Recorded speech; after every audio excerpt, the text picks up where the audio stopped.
And so now it is time for our special. And so for our special, I'll go ahead and try to answer the question: does alcohol help you cope with stress? Because like a lot of my clients and my patients, especially women in leadership, they kind of tell me that a glass at the end of the day of wine helps them calm down and help them cope with the stress. That's kind of the general understanding. So recently I had a patient and she came to me for treatment of stress, anxiety, and depression. And so she said to me, I just read that I should not be drinking alcohol when I'm getting treatment, and that one glass of wine at the end of the day is my way of coping with stress. And are you going to take that also away from me?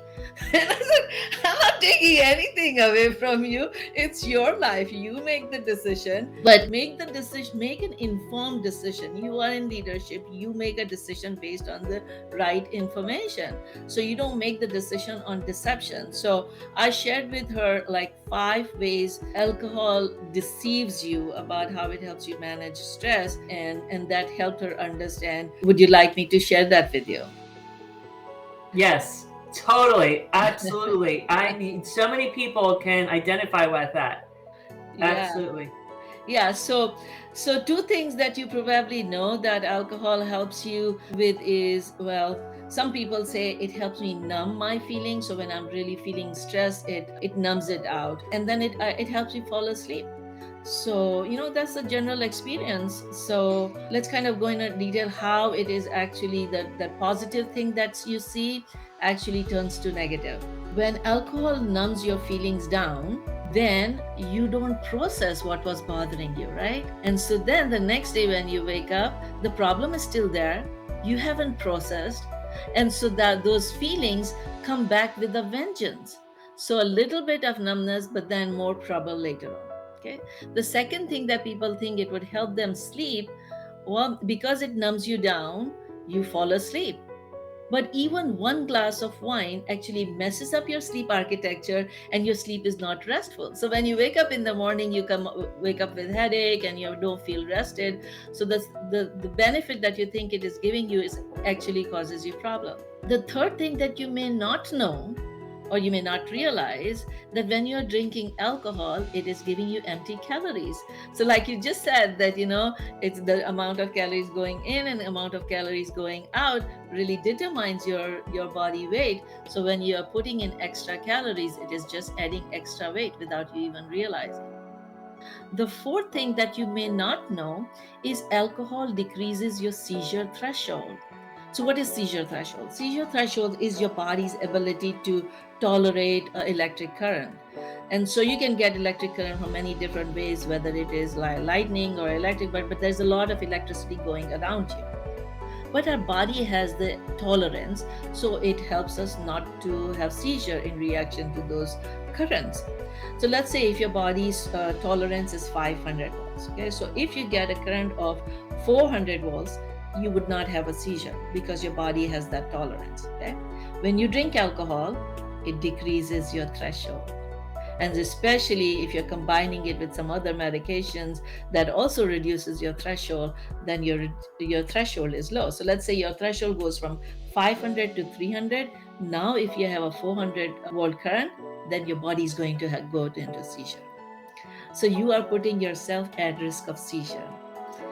Fifth, you're also putting your cognition. So your cognition gets affected, and alcohol disinhibits. So you know how some people say, oh, I was so tight and I feel so anxious in social situation. When I have a little drink, it makes me more social and I open up.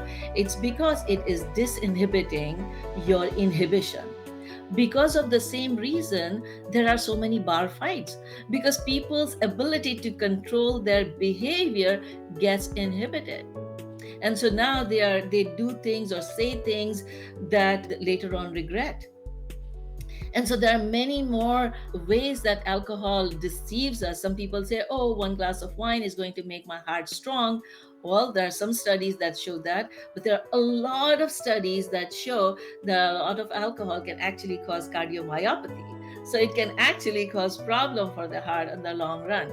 And nobody starts drinking by thinking, okay, let me drink one glass so I can become dependent on alcohol. They always start, oh, I'll just have one glass. But guess what? When you are used to drinking that one glass when you're stressed, that's how you that becomes your crutch. So when the stress level is high, when you have had an argument, a fight at work or at home, what are you going to do? You're going to drink more. And then you're going to be at more risk. And that's why there's so many people who sometimes die unintentionally because of the overdose, especially when alcohol is combined with some other things that can decrease your respiratory stimulation. And then it is a depressant. Alcohol is a depressant. Alcohol also causes depression, so it makes your depression worse. So there are many ways that it can cause, deceives you. So I told my client that I'm not going to take away anything. It is your life, but make the decision based on right information. Make an intentional decision rather than decision based on misinformation that is created by society. And so, if you are someone who is using alcohol to cope with the stress, that could be a destructive way of coping with stress. There are many positive ways and constructive way of coping with stress, and simple natural supplement like chamomile and lemon balm tea at the end of the day may calm your brain down, help you sleep without having the destructive effects of alcohol. So every day is a new day, new opportunity to make new decisions. Keep making wise decisions. Stay safe and healthy. Until next time, Dr. Rosina. Thank you, Marina, for joining us. Thank you.